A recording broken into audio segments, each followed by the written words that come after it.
Hey everybody, Josh Stabata, Pro Principal of Memorial Pathway Academy in Garland, ISD, Garland, USA for Teen Talk on Tuesday.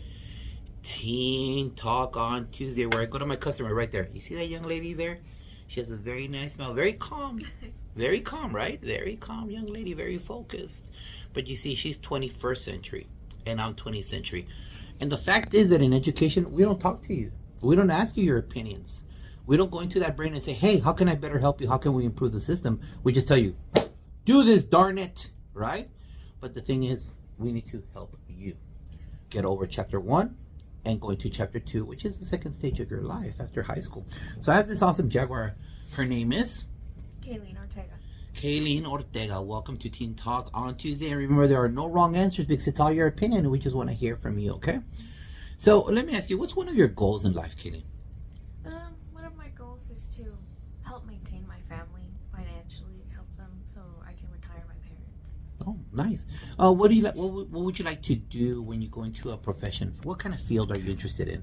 Electrical engineering. Interview's over. Peace out. We're done. Do you know that I've done tons of these? You're my first one. That says that. Perfect. I love it and I believe it. Good. Love it. Here goes the hardest question, all right? The hardest one. What's your favorite food? Right? Oh no. Right? Ribs. Oh, Yes. now you're talking my talk. Look at these cheeks. You're talking my talk. All right. Pork or beef? Beef. With sauce or without sauce? Without sauce. Nice. Just the rub. I like it. What side? Mashed potatoes.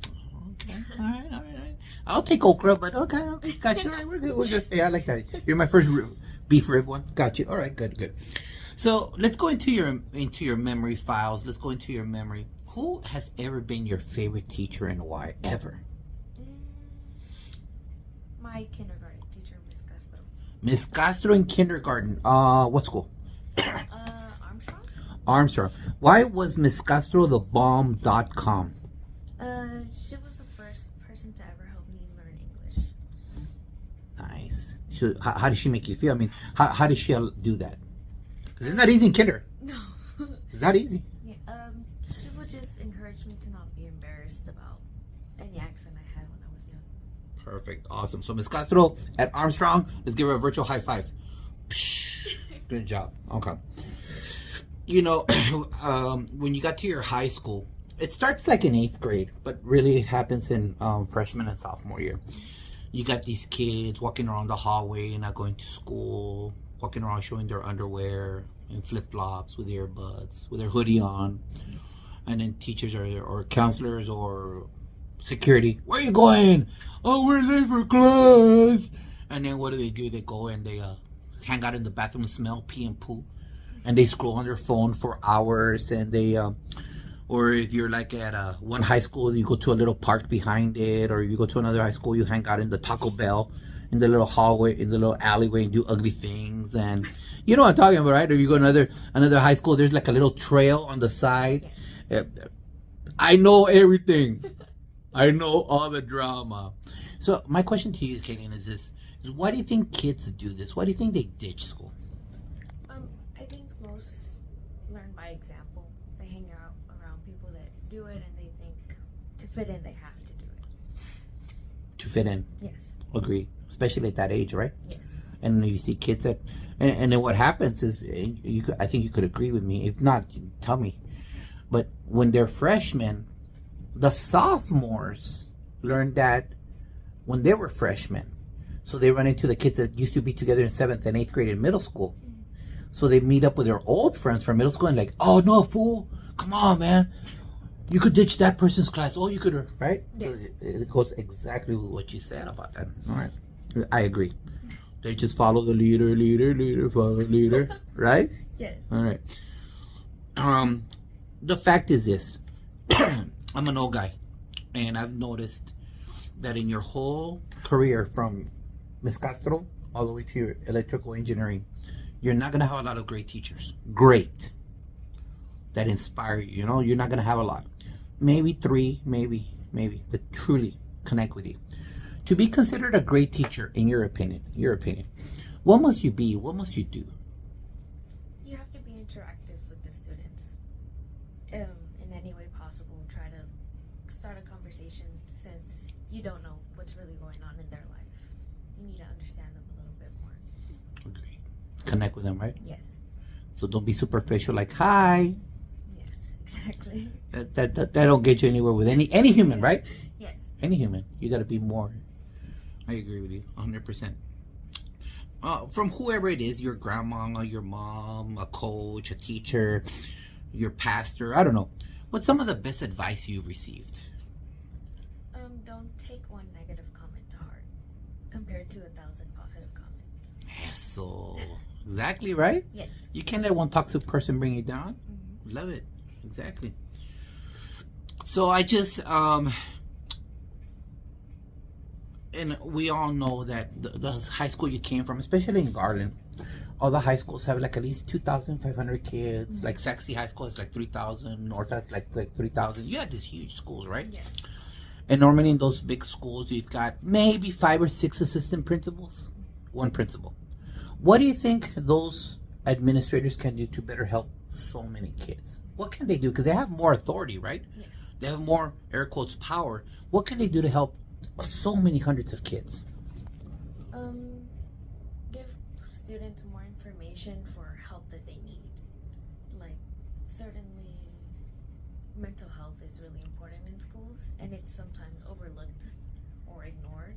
And it's something I think they really need to focus on, especially with high school students that are stressed with college and scholarships. Mm-hmm. Agreed. Awesome. So very true. Very true. Sometimes depends on what middle school you went to. But it happens in middle school, but you get to high school and then you got your teacher your freshman year and they put up a PowerPoint and they say take notes and they copy my PowerPoint. And then all of you are you're copying, your hand is falling off, and the teacher moves the PowerPoint and everyone yells, "No, I'm not ready." Or that one annoying kid in the back, "I'm not done yet." And so he or she's holding up the whole group, and the teacher says, "I don't care, we're moving ahead, you can slow down." And then the teacher says, while taking notes, "You could use your notes on the quiz. You could use your notes on the test," right? And then all of you take the quiz, you take the test, and it comes back to her, all of you almost flunked. And then for the next 10 minutes, the teacher stands in front of the room saying, "We took days to copy notes. You could have used your notes on the quiz." So all this sounds familiar, right? How could you flunk? How could you flunk? Okay. Let me just ask you a quick question. Did anyone ever show you how to take good notes? Yes. Okay. Where? In my old school in Saxe. Okay. First freshman year there. Okay. What did they show you? Mainly Cornell notes. Exactly. That's what I said. Yes. Some schools have middle school with Avid that show you how to take Yes. Cornell, but not everybody. No. Not all middle schools and not all high schools, especially freshmen, Yes. teach how to take Cornell. So the scenario I presented was more often not the truth as compared to few schools that teach Cornell notes. And once you guys know it, you know how to take the side notes, the Yes. summary at the very bottom, which is a very good strategy. So hey, educator out there, if you don't know about Cornell notes, it's a great tool for either 8th grade or freshmen, because that's when their brain is still not all engaged on what they need to do. So thank you for sharing that. Appreciate that. Let me ask you, how do you learn best? Hands-on work. What does that mean? If there's a possibility for us to actually do something interactive with materials or Okay. putting something together. Sorry. Okay. So you like the manipulative. Yes. You like the physical work. Yes. So that teacher that sits in front of the room and talks to you for 45 minutes nonstop, that's not good for you, right? No. Are there a lot of those? Yes. Yes. You see, these kids don't learn. The thing in my hand, that's how they get all that information. Yes. And if you're sitting in front, just talking, blah, nah, nah, nah, it's like their ears are bleeding and they just ignore you, right? Yes. So let's just say you give some advice along the same line. The phone, it really does a lot of great things. Yes. If there was like an earthquake in Japan, we would know about it in a minute. Before, we would never know about it. We need to know some math calculation. Hey, ChatGPT, blah, blah, blah, blah, blah, blah, right? Real quick information. But then again, more often than not, we see a lot of ugliness with this, right? We see the fights being recorded, posted on IG. We see the drug deals, kids walking around with weapons out, posting all that nonsense, right? Those ugly airdrops in the middle of lunch. Yes. If you don't know what I'm talking about, you haven't worked in high school, right? Those ugly drops, those ugly pictures. So I want you to give some advice. Talk to teachers out there. In your opinion, what should teachers do to make sure that kids don't take out their cell phones? Be more entertaining, more talkative, just to keep their mind off of wanting to have the phone in their hand constantly. At least talk to them every once in a while and focus on doing more work that they actually enjoy doing. Okay. So here's a ditto. Do it is not a good strategy, right? No. And sitting behind your desk all period long. It's No. not a good strategy, right? Yeah. Okay, gotcha. You heard it from her. I just added to it, but that's a fact, right? Because what happens if the teacher's sitting in front with her desk or his desk? What's the kid gonna do? They're doing a diddle. They're sneaking their phone in. Facts. If you don't know that, you're sitting behind your desk. I just snapped my fingers. Boom.